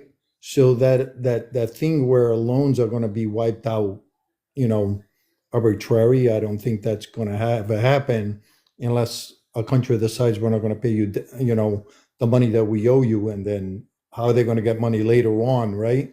Nobody's going to let them have the money. So that's my point of view when it comes to that. And one more thing. So the way I see it, Canada, best thing Canada can do against the U.S. is make the South, make the red states hurt. Because the red states are the states that, what Trump is looking at. He doesn't look at the blue states. You know how he's always talking bad about the blue states? He doesn't care about the blue states because we don't vote for him. He cares about the red states. So the way any country can really hurt the U.S.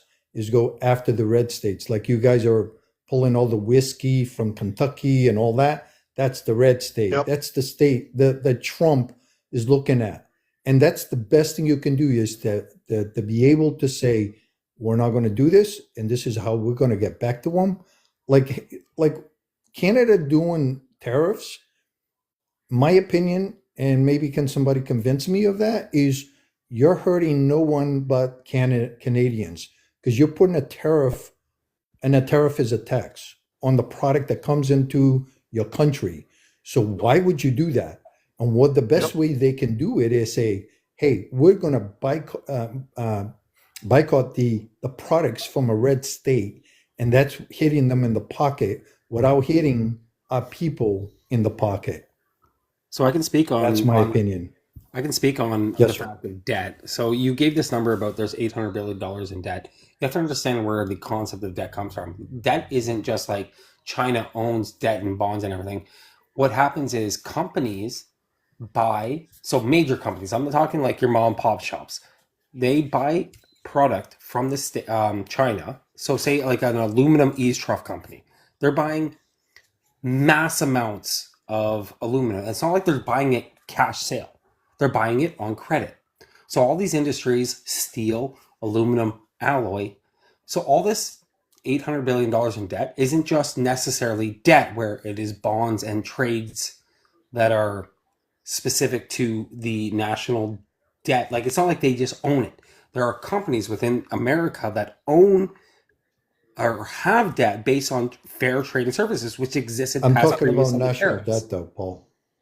It's I'm yes, talking about that national contributes to debt. that. So what I'm saying is there is a multitude of companies, and so when we buy things like alloys, or when I'm saying America buys these products that contributes to the national debt, because that national debt is leaned against company or banks that operate within America.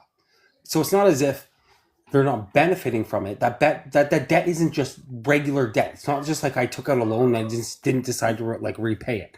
That debt exists because there's companies operating within the Americas that are buying products from China, and they're not leveraging it. They're just having that debt so that their businesses can operate in America. So you look at like aluminum siding company. I'm just giving you like No, I know it's what not you're like saying, but Paul, I think you're conflicting these two debts. What I'm talking about is national debt.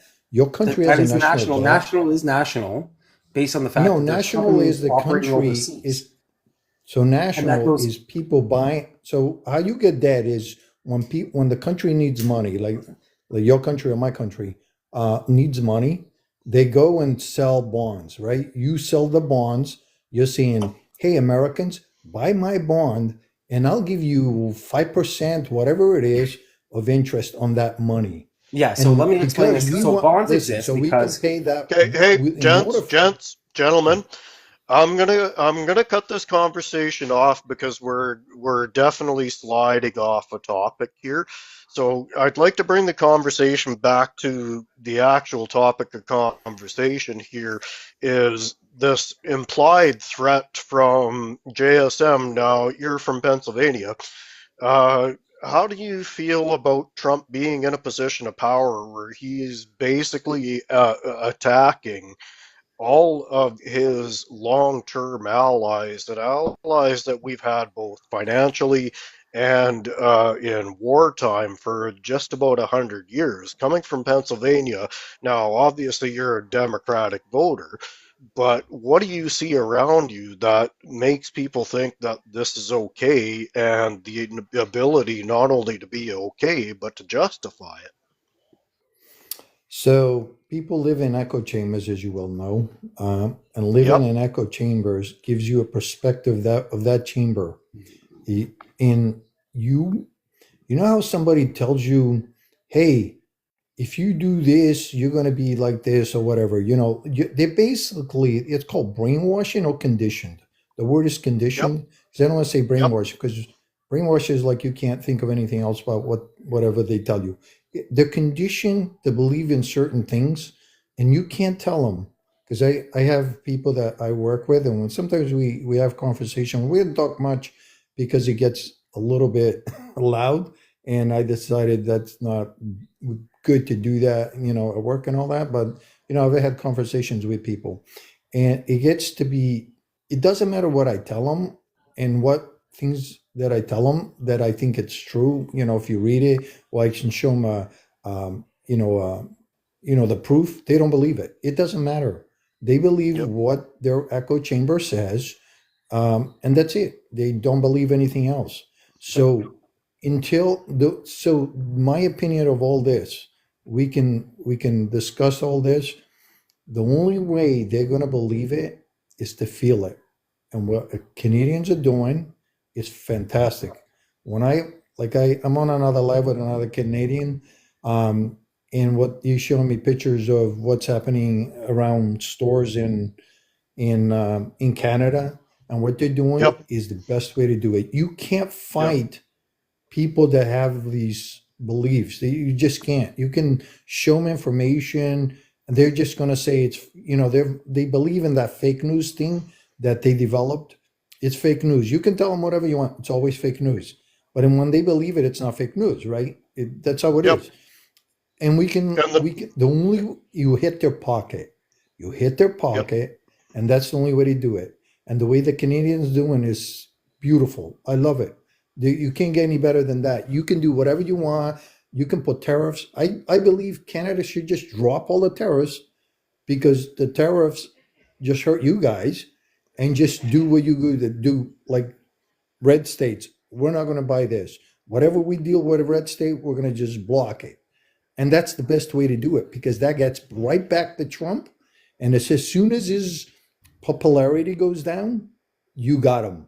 You won. Yep. Because as you saw some of the things already, because the South is already feeling the heat from you guys and other countries that are doing. I think China is doing the same thing.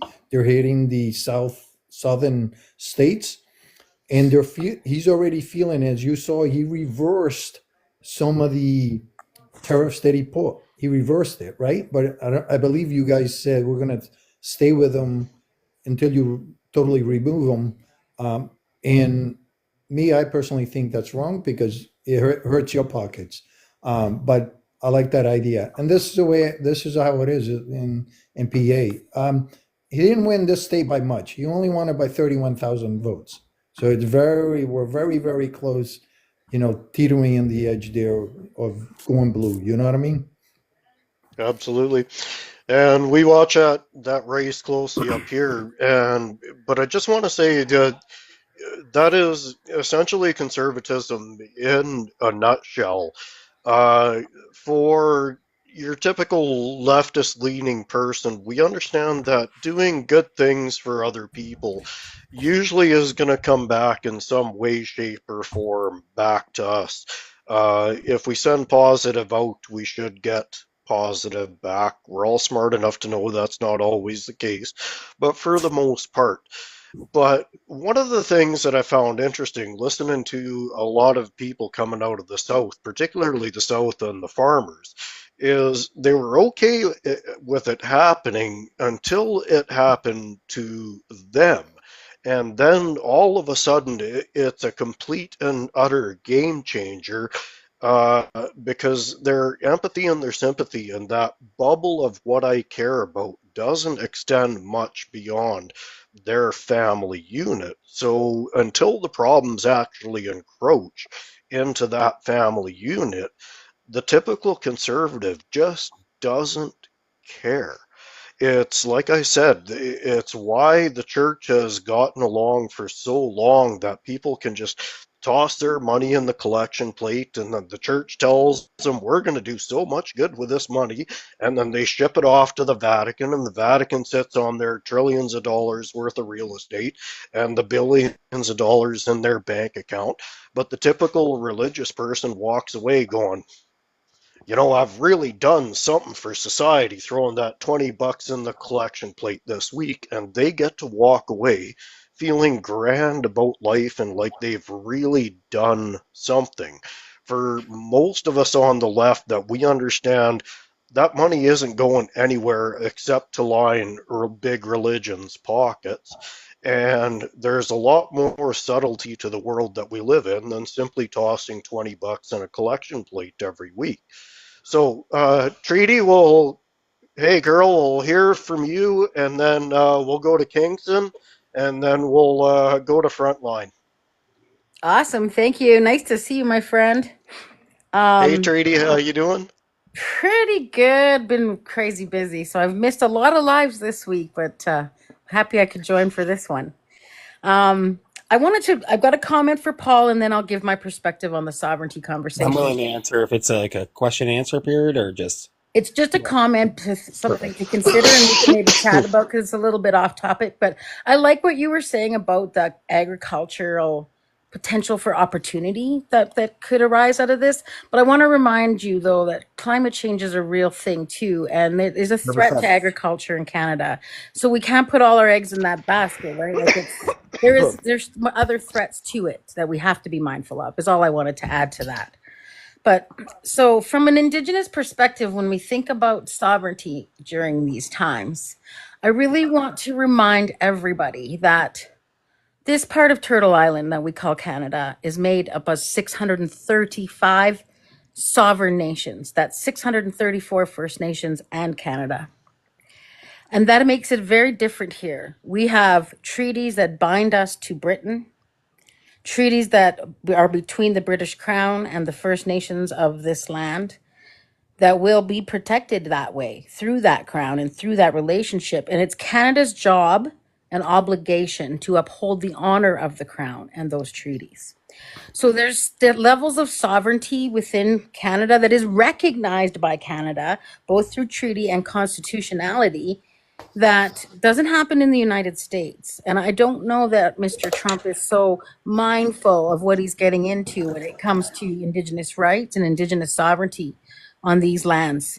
And it's not so easy to get to our resources. We have processes in place in this country that is empowering and giving First Nations the place that they need to be, as well as the Métis and the Inuit, when it comes to having a conversation about how resources are accessed and how that access to resources impacts Indigenous rights in this country. And now we're moving into a time of reconciliation where we're actually at the table, maybe potentially being equity partners and or having some other form of investment or benefit realized from these activities. So this makes it very difficult and challenging for people to just walk in here and start thinking they're going to take over. And I'm going to tell you right now, too, there are 634 First Nation, 70 at least more than Métis groups, and then the Inuit of the North. And you think we're just going to sit here and let somebody else come in once again and take our lands from us? No, sir, that's not going to happen again. That's all I have to say. Thanks, Treaty. I couldn't agree more. So I'm just looking at the time here. So what I'm going to do is I'm going to hear from Kingston and then Frontline, and then I'm going to have a final say, and I'll have everybody just comment on my final say, and then we'll have to shut her down at some point. Like all good things, they have to come to an end. So Kingston, we'll have you jump in, and then Frontline. Don't have too much to offer. I think I was listening and I agree with a lot of things here. And what Treaty 6 mentioned is very accurate with Alberta and Alberta's separationists, the ones who yap, that they want to separate or they want to be part of 51st state. They don't understand it's not that easy. There's so many hurdles because Alberta belongs to the indigenous population. Then we got federal properties like Jasper and Banff. And putting all that aside, even Edmonton and Calgary are going to vote, they're not going to vote separated. So Canada is a very complicated nation. It's not that simple as Trump thinks to just march in here. But still, I'm concerned about our sovereignty. And I think one of the things we will do in the long run to keep Canada independent is to look at our own resources and try to sell to other markets. United States is not Canada's best friend. We need to get that really in our head. Just another nation, and they are unstable, and Trump is unstable. We rather have better relationships with Europe, and I think through better relationships with Europe and Pacific nations and South American nations, and even with China, we're going to see that there is a bigger world out there that we don't need US. Now, US needs Canada and Canada's resources, definitely. But that's a different ballgame. I think once they realize, like that gentleman said, JSM, that they suffer financially, then they have to decide what they're going to do for themselves. I suspect, forgive me for going on this rant, but I suspect there is a core of MAGAs that are so loyal, blindly so loyal to their mustache man, Trump, that they don't care. They're willing to die for him. But when it comes to rest of Americans, when they start seeing the cost of living is going up, price of gas going up, price of living is going up, and they're suffering financially, then they're going to look at Trump hopefully and say, wow, he's destroying our economy and we made a mistake.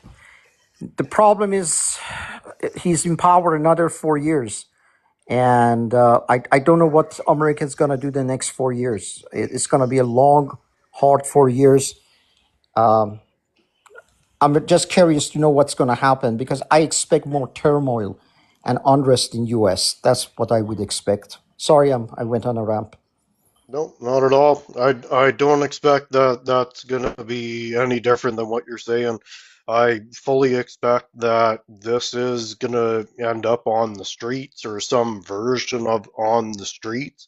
Myself, I have been pitching that Americans don't go on the streets. They are looking to identify you, and they are looking for every reason to put in martial law. Now, just got to do the pitch. Tapping is clapping, sharing is caring. I am your host, Mr. Radical. The show is Radicalized here on the Beaver Politics Network. We are on 7 days a week, multiple times a day, whatever your flavor of policy, sociology, politics. It don't matter. Beaver Politics has got you covered. We're here multiple times a day, and if you miss a show, you can catch it on YouTube. So, Frontline, we'll get a thought from you, and then I'm going to do my last spiel here, and we'll have to close out the show. Right. This is my public service announcement for everybody that has not been radicalized by the propaganda. Because as we saw earlier, we had some propaganda drop into this live. And I mean, it's going to happen. But I wanted to point out something that I want everybody to be very wary of. A lot of these people are going to say that they heard it from some military friend or because they were in the military, they know what they're talking about. I just want to remind everybody that the military has also been radicalized. There's a lot of people in the military who believe conspiracy theories, and especially young men sometimes for like the Marines in the United States, they start getting radicalized at like 15, 16 years old to get brought into the military. Just because somebody is in the military does not mean that they're speaking the truth. And when somebody says things like, oh, you need to dig deeper, that's actually a classic tactic used by conspiracy theorists to dismiss any skepticism or contradictory evidence. I've been dedicating my life to studying mis and disinformation, to studying propaganda, to understanding where it comes from. Now, there are certain things that were secret that have come to light. The conspiracies do exist, right? I mean, a while ago, the conspiracy is that Trump works for Russia, and now we know that's kind of the real deal. It's not just a conspiracy anymore. There is tons of evidence that supports it, right? We're able to support the fact that he's been bailed out by Russian oligarchs. We have a lot of support that say that he has close ties to a lot of people in the Kremlin. So not everything, like most quote unquote conspiracies actually have factual evidence to back them up, but some of them don't. And a lot of these narratives, you guys need to be very, very careful what you believe, because you are going to hear that a lot, right? I hear it all the time. Well, I heard it from my military friend. It's one of the things that they go to, and it has been used by extreme right-wing groups and extreme left-wing groups, actually. It's been both of the extremist groups that have been using this whole, I heard it from the military, therefore it's true. Like, I need to just remind people that there's good people in the military, but there's also bad people. And there's also people that don't actually have education of their history. A lot of people in the military do not know their own history. They have never been taught that history. So When somebody says go dig more or whatever, it's usually not the case. And the fact that I wanted to point out one more thing, because he said, "Oh, just wait until Monday when King Charles has the meeting with Trudeau, and then the truth will come out." The truth will come out is a hook for conspiracy theories. When somebody says that, it's usually because there's some form of a conspiracy theory or a lie that's going to be coming out after that event that they want you to believe. At the end of the day, they're just, I can guarantee you that King Charles and, his meeting with Trudeau is nothing more than just a diplomacy meeting, the way that they've had before.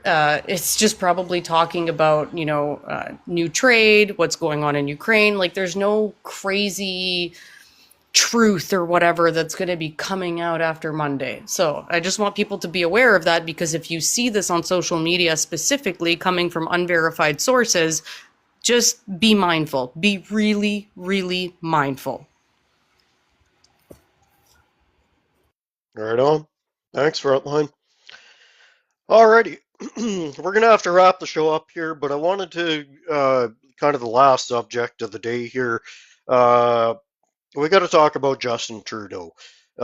He is moving on. He has been the leader of this country for 9 years. Obviously, everybody has a definitive opinion of what they believe about Justin Trudeau. But I think if you look at the overall body of his work, our first real experience with Justin on a personal level, he came to our town. And when he got out of his bus, he made a beeline for our son who has profound autism.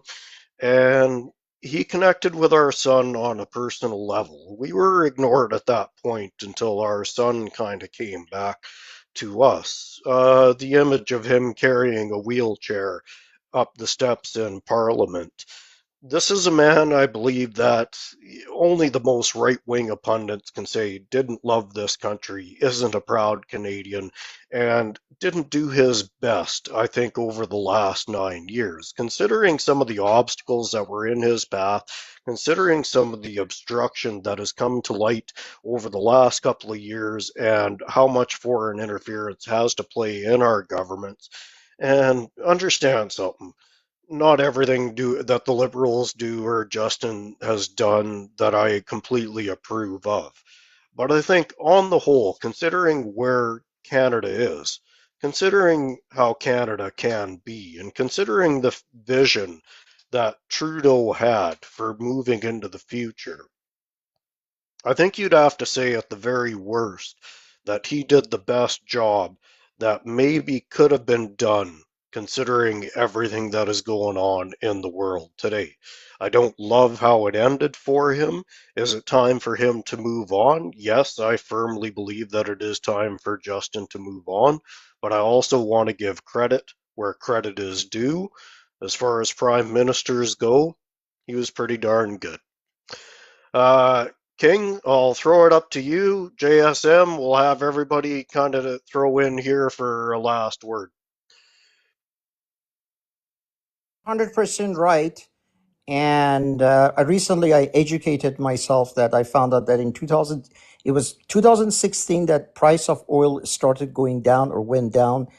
And there was the same time Justin Trudeau was, becoming prime minister.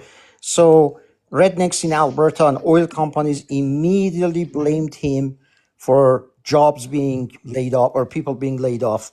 And to this day, I don't understand why they blamed him for everything. I think he wasn't perfect, but he was an excellent prime minister and he stood up for us. So I 100% agree with your point. We'll see the result of liberal election, I guess, tomorrow to see who is the liberal leader. And generally speaking, I'm optimistic that Canadians are patriotic and from coast to coast are united against craziness south of the border. I am very worried, not about Canada directly or sovereignty as much as I'm more worried about what's going to happen in the States, because I think there is a madman down there. He is turning US into a fascist country, and he is doing it so quickly, so fast, because even the mustache man it took him 6 years to consolidate all his powers because he came to power in 1933, but even the racial laws didn't come into power until 1937. So it Yep. took him about 4 years to do things that Trump is doing in almost a month. Yep. And so I have no doubt this is quick, fast version of fascism. Next step will be he has to shut down the media or get rid of media or go after media and make sure that all people hear is what Fox News is the only media people listen to. I saw his speech and I have to say I was disgusted when he just spoke to the joint house or whatever it was. He lied, he made up things, and all these people were cheering for him. It reminded me of Reichstag 1937 all over again. All these people are Yep. standing up, cheering to his lies, applauding, and I was just disgusted. I was just disgusted, and I said, "This is definitely going into fascism." And I think, and I really believe America, United States, will never be the same again. Even if he resigns in 4 years, Vance would say, "Okay, I run for presidency." And I think MAGA will still be there supporting, let's say, Vance or Trump's successor. I think, I'm sorry, but I think America is going down. And best thing for Canada to do is distance itself. One other thing I wanted to mention, forgive me for saying this, but did you hear that Trump now wants any Canadian that's staying more than 30 days in US, traveling down and wants to stay longer, will be fingerprinted and kind of booked?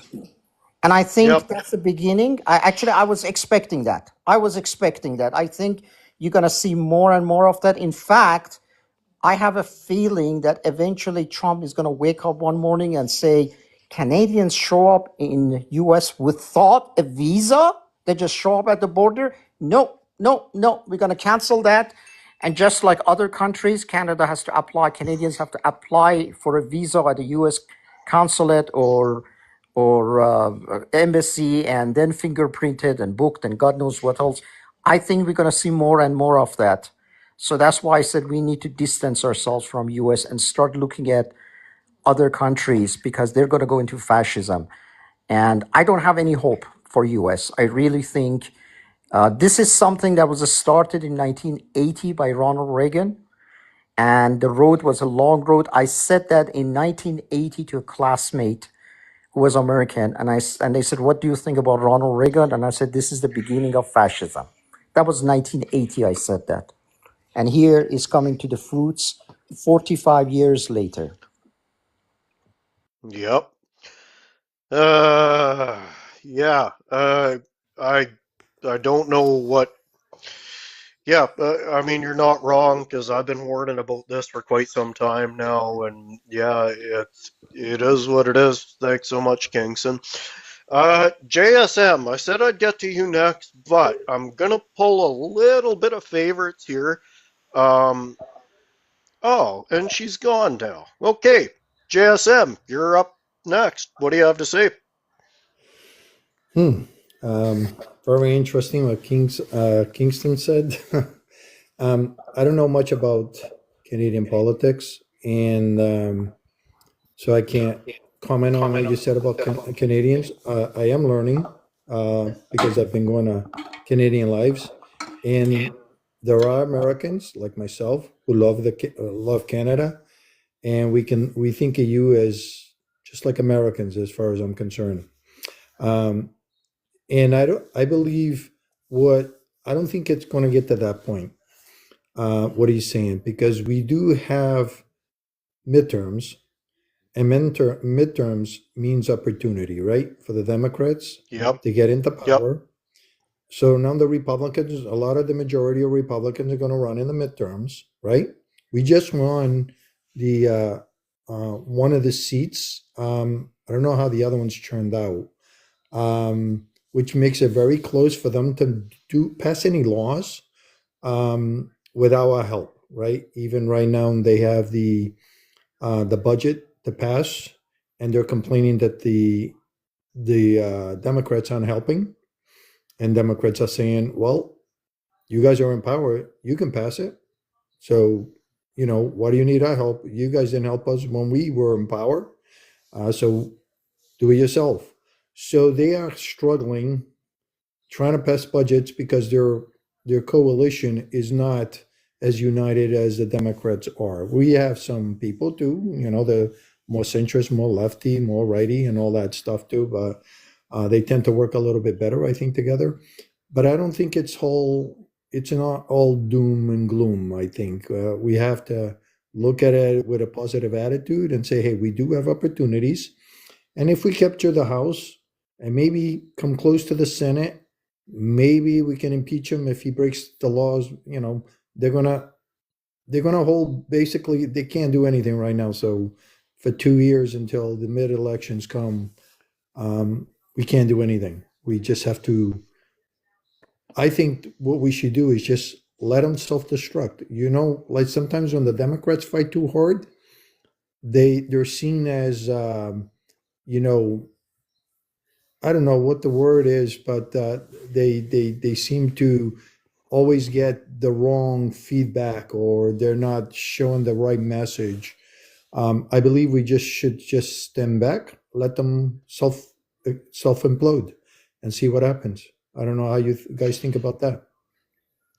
Uh, well, I agree to some extent, JSM. What I will say about this situation right now is we're going to find out that the collateral damage is far worse than what the munitions were supposed to take out in the first place.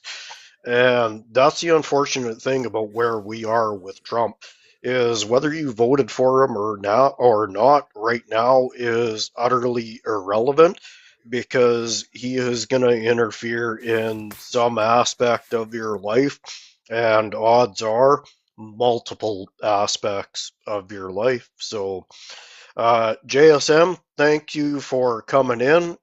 Thanks from your viewpoint from Pennsylvania, and thanks for voting Democratic, my friend.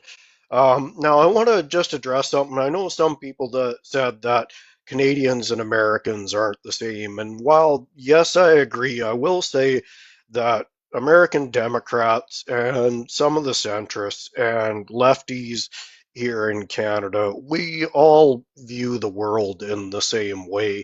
And I think if I'm not putting words in your mouth, JSM, I believe that's what JSM was trying to hint at is that all of us on the left, all of us are pointing in the right direction. And much like I often, without getting into what I do at work, but one of the things I tell my groups at work is that while every one of your paths is absolutely individual, what you're going to find is that many of your paths all go in the same direction. Frontline, final thought from you? Yeah, not to make JSM feel bad or anything, but I think you guys need to be a lot more realistic about what's happening down there. This guy is ignoring the courts. He's taking the exact same steps as many other tyrants in history. If the SAVE Act gets passed, which from the looks of it, it's already passed the House, that is going to absolutely ensure that you don't have fair elections again.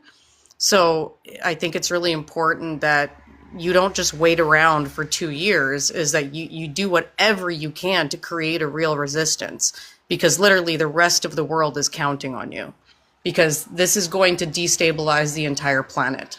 And I don't think that it should be taken lightly. I don't think that people should think, oh, everything's going to be okay, because we have seen him ignore the courts over and over again. And there is nobody to hold him accountable right now. He is literally in the process of trying to militarize citizens. He is in the process of trying to enforce martial law. I don't think that it's something that should be taken lightly.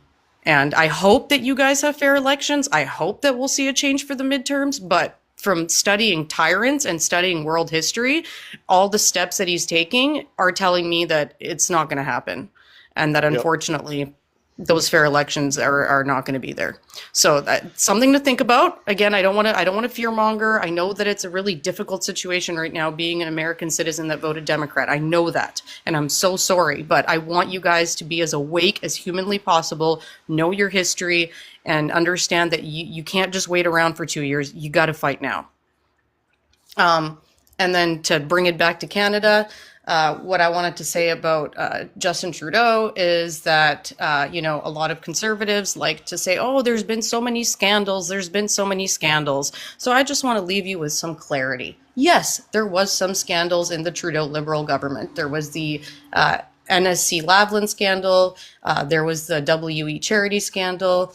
There was a couple of ethics violations.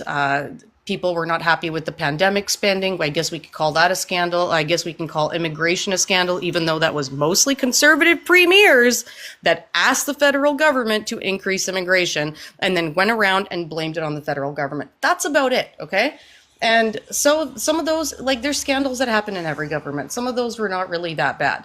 But then there's the Harper government, and people seem to forget that, right? He had the robocall scandal. He had the Senate scandal. He had the F-35 fighter jet scandal. He had the In-N-Out scandal. He had the Duffy Wright cover-up scandal. He had the Veterans Affairs scandal. He had the treatment of First Nations scandal. He had the Prime Minister office role in the Nigel Wright Duffy scandal. He had the missing $3 billion scandal. He had the CETA scandal. He had the Afghan detainee scandal. I could go on, okay? But the differences are massive. And when people are going off about scandals in the government, maybe you need to go do some research at all the different scandals that Harper went through and actually have a, proper understanding. Yep. Thanks very much, Frontline. Treaty, you get the last word of the night then. Well, don't I feel special? Thanks. I just want to say, I want to echo what Frontline said too, with regards to the way things are with Trump and how quickly things are moving. And I don't have a lot of faith either that they're going to follow the processes that are in place. But JSM, I wish you all the best and wish you well and all safety and health. And with regards to our prime minister, it's kind of sad to see him go. There were so many great things accomplished in his 9 years for Indigenous people in Canada. So many wonderful, great things underway that were giving us restitution, allowing us back in our proper place as stewards of the land, and just everything. There's so much I could go on about, but there's so many good things that were started and were completed and are underway, and I hope we can continue with that journey of reconciliation. But in the bigger scheme, I want to say, and I'm sure folks that have followed me, I've said this already, but I want to say it again because it's really important, is that I feel like we are living once again what my ancestors lived here, but this time we're all in this journey together. And I want to remind everyone that Indigenous rights can be a solution for all of us, because Indigenous rights are all of our rights too. They're a little bit differently, but they mean that we have a good world for all of us, a good Canada for all of us. And we're all treaty people. We share this land together. And that's what it means to be treaty people. So please, let's stand together and stand our sacred ground and protect this land and Canada for all of our future generations. That's all I got. Thank you so much, Radical. You're awesome. Have a great night. Thanks so much, Treaty. Always appreciate your opinions, girl. So just to wrap it up, I just want to say thank you to all of my guests and everybody who's joined in. The show is Radicalized. I am here every Saturday at 6 o'clock Mountain Time, 8 o'clock Eastern. I want to thank you for joining in, because this is how we learn. We learn by talking, we learn by sharing, and I hope that the Beaver Politics platform continues on and becomes a source for you, all of you, an information source, a place to share, a place to come, a place to debate, but to debate openly and with an end goal in mind. And the end goal in mind is, as Treaty said, to make this world and to make Canada a better place. Thanks for joining in. We will see you guys next week. Thanks very much, everybody. Good night.